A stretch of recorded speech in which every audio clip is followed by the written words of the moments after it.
మరిన్ని అప్డేట్స్ కోసం natural medicine channel ని సబ్స్క్రైబ్ చేసుకుని బెల్ సింబల్ ని యాక్టివేట్ చేసుకోగలరు. ఇప్పుడు చాలా మంది కఫం పెరిగిపోయి ఒక రాత్రి పూటనక మరి ఎక్కడ హాస్పిటల్ తిరిగినా కూడా మరి కఫం పెరిగిపోయి బాగా గురక వచ్చేది, ఊపిరితిత్తులు నిమ్మున్నదని చెప్పని డాక్టర్ దగ్గరికి పోతే మరి చాలా మంది చాలా ఇబ్బందులు పడుతున్నారు. దానివల్ల ఏమైతే ఇన్ఫెక్షన్స్ అయ్యి కూడా చనిపోయిన వాళ్ళు కూడా ఉన్నారు. యాడికో పోవాల్సిన అవసరం లేదు. ఇంటి ముందే కాయలు కాయని చెట్టు ఉన్నది. అదేంటి కాయలు కాయకు పూలు కూడా ఆకులు ఎక్కడనే పూలు కూడా పూస్తుంది. ఏంటంటే పిప్పెంటాకు.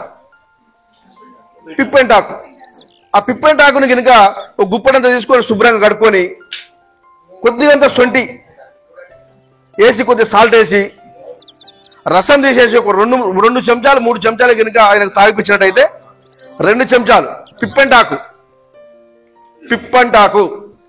పిప్పెంటాకు రసము, ఒక 2 చెంచాలు సొంటి చిటికడంతా, అంటే 1 గ్రాము ఇంత చిటికడంతా కొద్దిగా సాల్ట్ కలిపి 2 పూటలు పొద్దున్నే పరిగెడుపున తాగిపోయాలి, 2వ రోజు పరిగెడుపున తాగిపోయాలి. తాగిపించిన 10 నిమిషాలకే కంప్లీట్గా లోపల ఉన్నది మొత్తం బయటకు వస్తుంది. లోపల ఉన్న కఫం మొత్తం కూడా, నంజు తెమ్మడ మొత్తం బయటకు వచ్చేస్తుంది. అవసరమంటే రోగి కొద్దిగా అంటే కొద్దిగా మంచిగా ఉంటే, గట్టిగా ఉన్నాడైతే కొద్దిగా ఎక్కువ, ఇంకో 2 చెంచాలు ఎక్కువ వేయచ్చు. దాంతో ప్రాణహాని జరగదు. చిన్నపిల్లలకు 1 చెంచా తేనె కలిపి తాగిపోయాలి. చిన్నపిల్లలకైతే ఆ పిప్పెంటాకు అంతా బాగా పనిచేస్తుంది. మనం చూసుకుంటూ పోతా అంటాం. మన ఇంటి ముందు పెడితే దాన్ని పీకేసి బయటపడేస్తుంది. దాన్ని పొడి చేసుకొని కూడా పక్కన పెట్టుకోవచ్చు. ఒకవేళ పీకాలనుకుంటే, ఇంటికి అడ్డం వచ్చింది లేకుంటే ఇంటి ముందు ఉన్నదంటే పొడి చేసుకొని కూడా నీడకెండ పెట్టుకొని శుభ్రంగా కడిగి పక్కన పెట్టుకోవచ్చు. దాంతో మిరియాలతో కూడా దాని చూర్ణాన్ని వాడుకోవచ్చు.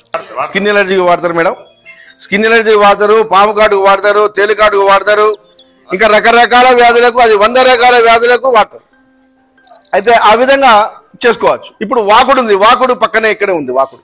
మనం దాన్ని కూడా నీలములుక, అది ఏంటంటే అరే మనకు చెప్పేస్తే తొక్కితే ముళ్ళు తిరుగుతాయి అని చెప్పని దాన్ని చెక్కి కింది దాకా చెక్కి పడేస్తారు. మనోళ్ళు చెక్కి అవతల పడేస్తారు. దాన్ని కూడా చెక్కి పడాల్సిన అవసరం లేదు. ఒకవేళ అడ్డం వచ్చినప్పుడు దాన్ని తీసుకొని నీడకెండ పెట్టుకొని పక్కకు పెట్టుకోండి. అడ్డసరం నుండి దాన్ని కలుపుకోండి.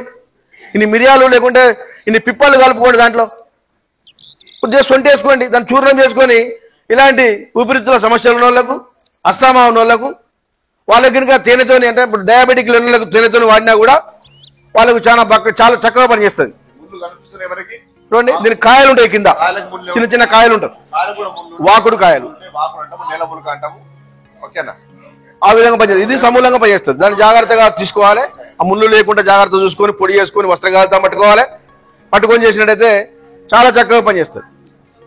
ఇప్పుడు తిప్పతీగా ఉన్నది మా తల్లి. ఇప్పుడు చూడు, ఈ తల్లి మన దాని మీదనే, గేటు మీదనే ఉన్నది. ఈ గేటు మీద ఆ గేటు మీద తిప్పతీగ ఉన్నది.